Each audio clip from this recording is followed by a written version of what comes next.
Hello, in front of me I've got AOC monitor. In this video I'll show you how to connect it to PC.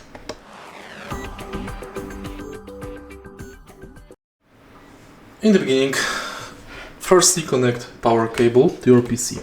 Power port is located right here on the back of the PC.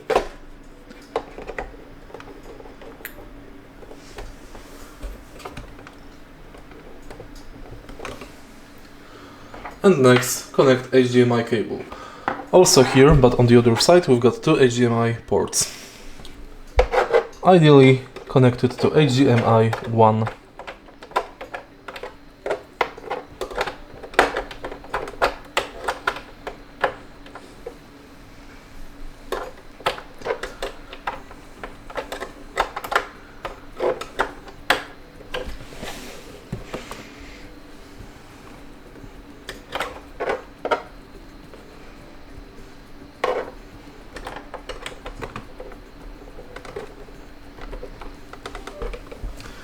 And it's done. Monitor is now connected.